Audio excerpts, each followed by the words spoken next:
So, well, first of all, thank you very much to everyone for coming along today. Welcome to Future Ready, one of our next instalments here at Monsoon of our new regular kind of events that we're running. We've just come off the Dublin ones at the start of summer, and we're now looking forward to jumping into this one here in London. So, very much a kind of thought leadership, open session, allow everyone to kind of interact and share knowledge, as it were.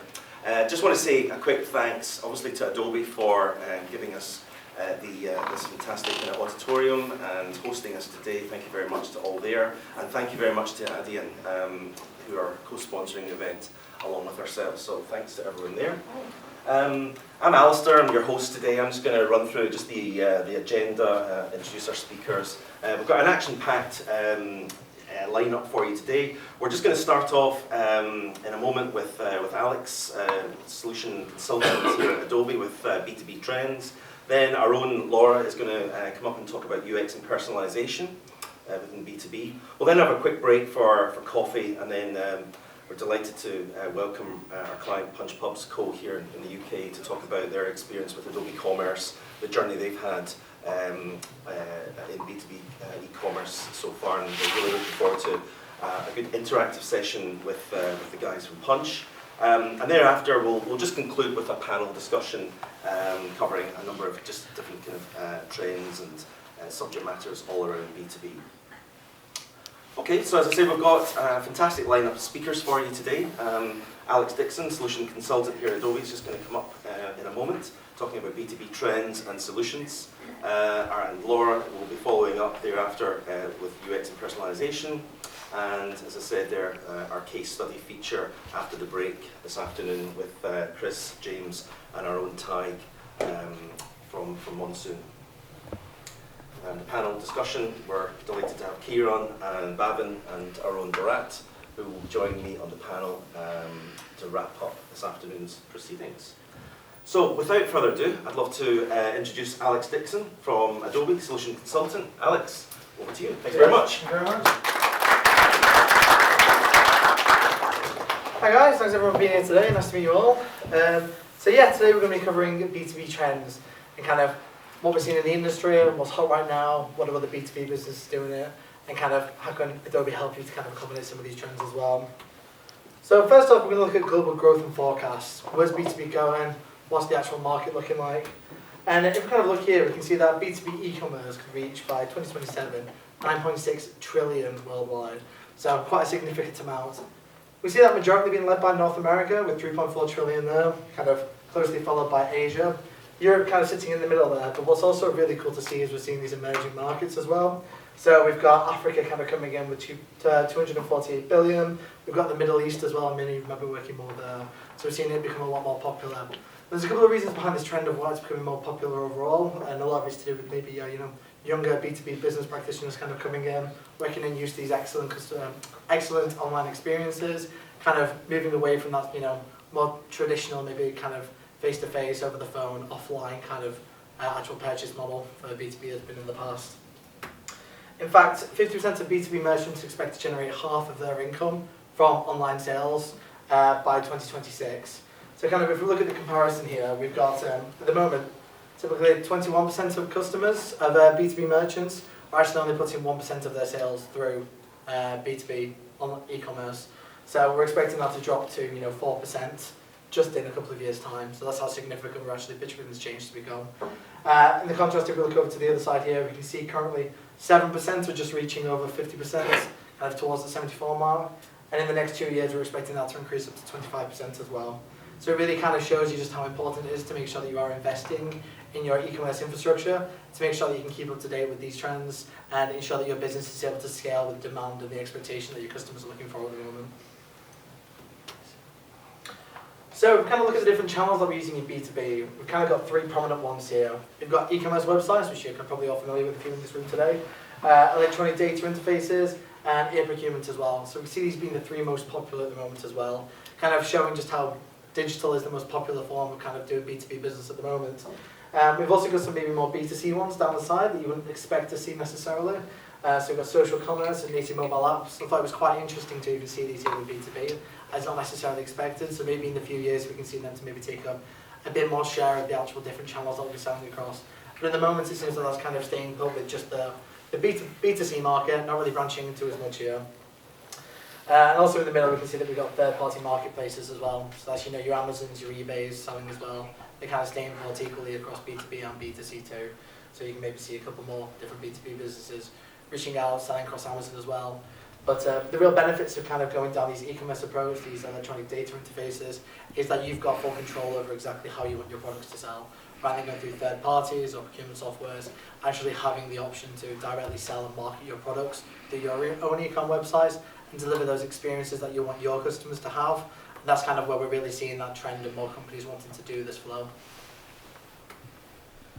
So next we're going to kind of look at some trends within international expansion. So we saw at the front kind of how it's going out, the different areas and regions that are kind of emerging, what's doing well in the next few years.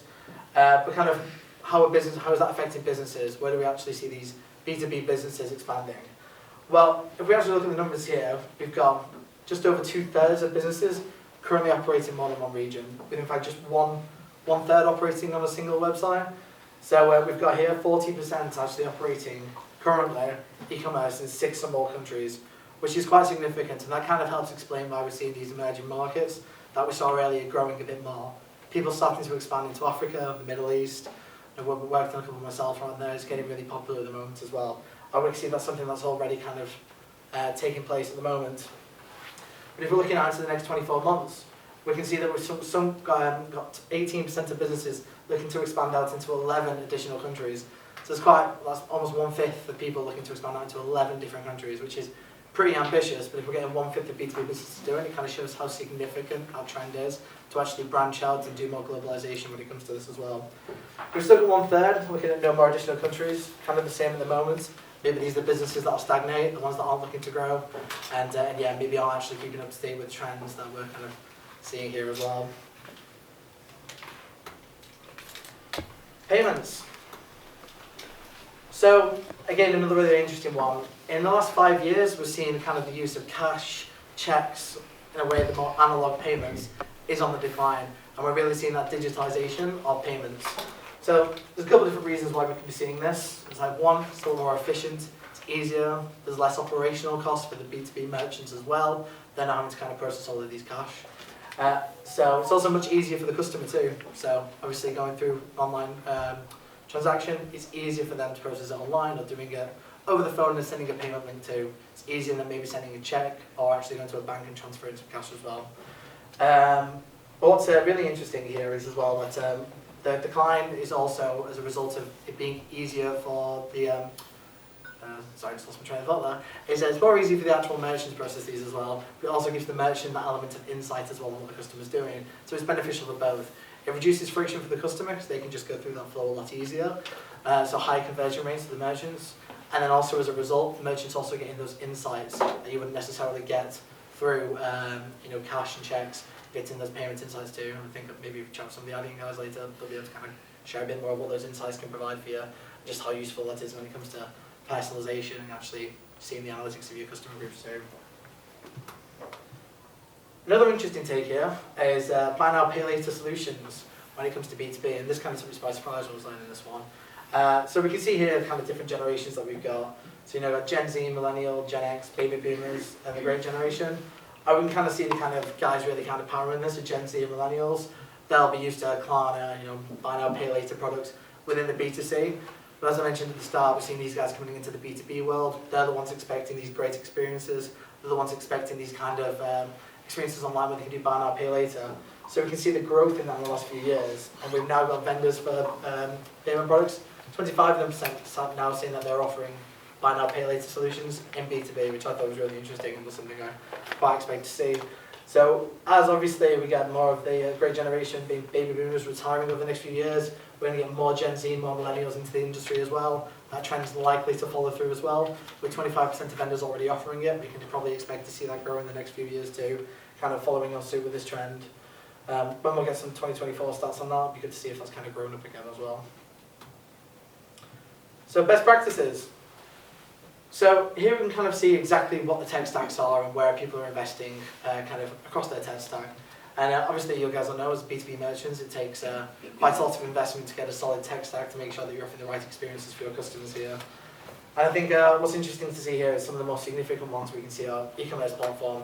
82%, the majority of B2B businesses have an e-commerce platform now. It's kind of the expectation now. It's still not everyone that's doing it. CMSs, 61% going there as well, kind of down that view to giving more bespoke, interesting customer experiences for your customers, your B2B customers. And we can also see site search as well, massively on the rise. So discovery, products, all that kind of stuff as well.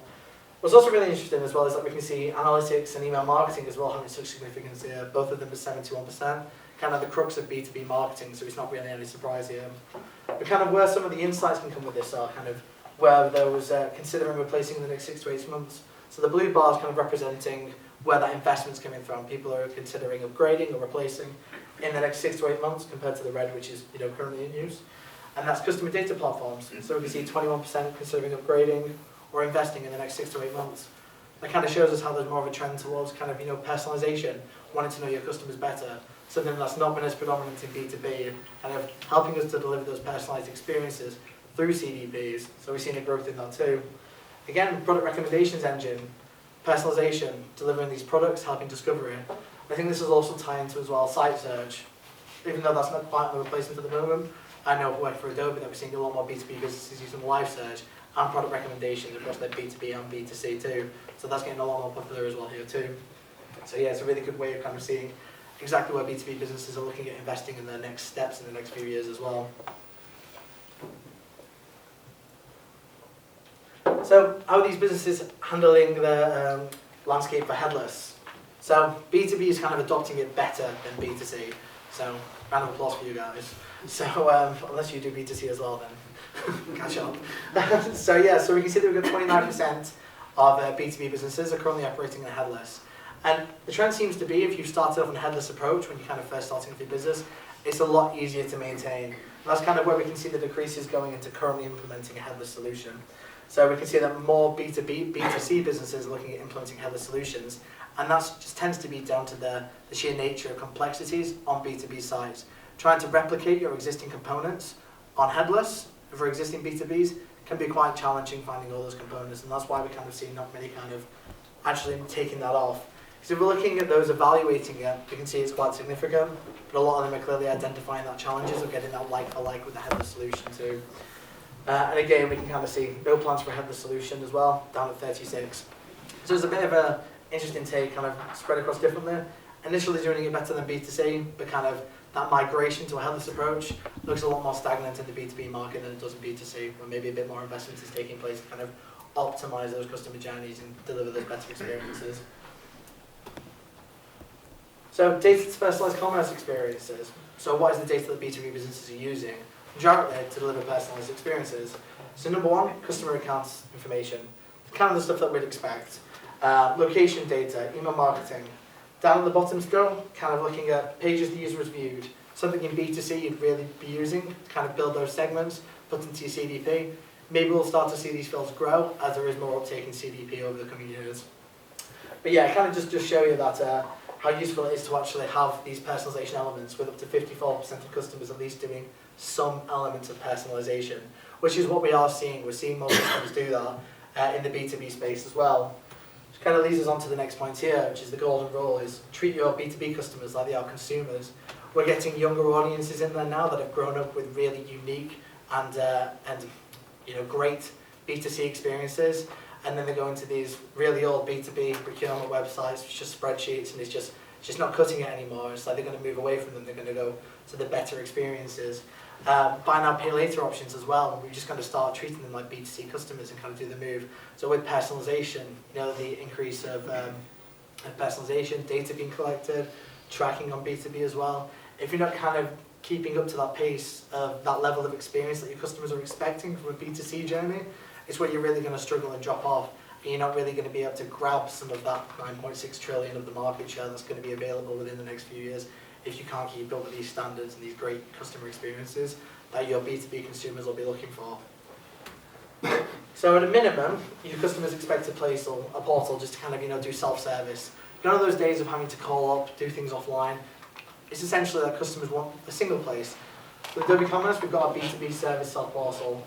We're also able to kind of empower that with personalization as well. So again, delivering more unique experiences for your customers, more akin to what they'd expect in the B2C journey too. Purchase approvals and sales rep apps as well. Keeping everything digitized, keeping everything within the app. Self-service, functional, easy to use. And essentially that's what's key. B2B customers want something that's easy to use and self-serviceable. So what's Adobe Commerce doing to kind of beat the status quo? Well, customers can only order through offline and EDI methods. But what's Adobe done? Well, we've got a feature-rich self-service B2B portal that lets you do anything that you want on the system without having to necessarily call up customer service advisors, and takes away a lot of that pressure from the business while also making things easier for your B2B customers. Customer profiles incomplete and leading to one-size-fits-all expectations. So again, stagnant, non-personalized, no information being captured about the customer, the same experience for everyone. Well, we're introducing unified customer profiles, and we've got already AI-powered personalization. So that touches onto what I just mentioned about live search, product recommendations, and how we're seeing more and more of our customers uptake that and use that within the B2B world to deliver these more personalized experiences to their customers as well. It is getting more popular, and the trend is really showing that it's having an effect as well. Sales teams discouraged to use from digital tools. Again, with Adobe Commerce, we've got the built-in quote app. We can do all of the sales channels, negotiations, all from the portal itself. So again, it's kind of taking things from rather being these analog previous over the phone, email, in person, moving it all online, digitizing it, invoices all available in one place, negotiations, quotes, everything from a single point. And multiple solutions for different vendors, marketplace, web and marketing. Adobe Commerce is able to do all of these in one single application as well. So it's a one-stop shop for your customers, so they don't need to kind of shop across, they can just do everything all in one place.